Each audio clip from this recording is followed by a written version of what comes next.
Remember the good old days when hanging on your stoop to chat with friends and neighbors was a novelty?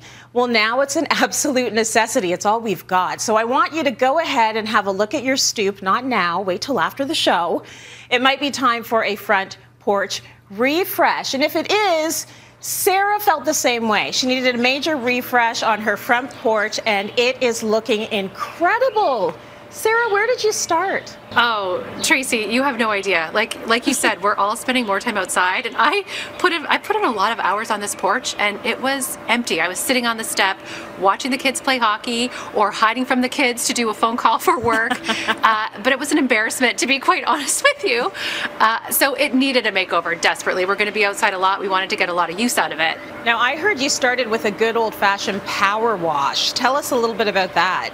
Well, our neighborhood is permanently under construction, so when winter ends, everything's covered in dirt. Our cars, the porch, the windows. So the power wash was a great way to refresh everything really easily, especially the stuff up high like the transom windows behind me, which I wouldn't normally be able to reach. You just want to make sure that you have it on the appropriate setting. Go lighter if you're not sure, because you don't want to damage any of the surfaces.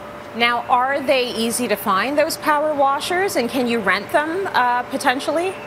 You know what? Earlier in the year, we tried to rent some tools and they weren't available. I double checked, and you can rent at some places now, but they're booked solid, and some people are having their cancellations on their rentals. So we bought one, and you just do curbside pickup, or if you're willing to wait a little bit longer, you can have it delivered directly to your home. Yeah, well, it makes sense. You're going to use it every year, right? So let's talk a little bit about curb appeal, because your porch looks stunning right now. How did you tackle it? Okay, well, if you look at the before, you can see that it had absolutely no curb appeal. We had a small planter on either side of me here that had completely rusted out this winter, along with these fake plants that I had in there that were going bald. They literally were losing all of the fake leaves on them. It was so brutal. So I wanted to start here. I got these great new planters. The scale of them and the shape is much better for our porch. And they are like the look of concrete, but they're actually plastic. So they're really lightweight and easy to move around, which I like. And I got those and the power washer actually from Home Depot, because I know people are going to ask. And then I wanted the flowers to be really low maintenance and easy to take care of. So I went to Sheridan Nurseries and I just got two really oversized hanging baskets. And I just set one in one planter and set one in the other, took off the hooks. And the great thing about that is it's still a little bit early to be planting flowers. So I've already had to take the basket out of the planter and bring it into the garage overnight, just in case of frost. So, you know, they're gonna last and be better taken care of that way. Love that you did that. And I also love that seating behind you. So tell us about that. So no more sitting on the cold cement step, although I have to admit that I had the chairs for a couple days, and I'm not even joking. I forgot I had them and I found myself sitting on the step and then like, wait a minute, I can sit back here. Ridiculous. But these chairs are fantastic. We get a ton of wind down our street, so this nice heavyweight Adirondack or Muskoka chair, depending on where you are in the country, it's what you call them. They're really great, but it's a small space, so another reason I really like them is that they've got those wide armrests. I couldn't fit a table, but that's just the perfect spot to set your cup of tea or whatever else you feel like sipping on the front porch. Yeah, you might have a wind tunnel street, but I think a lot of us are dealing with major wind this season. Like my curtain rod came right down on the front porch, so we've had to go get that fixed. Wow.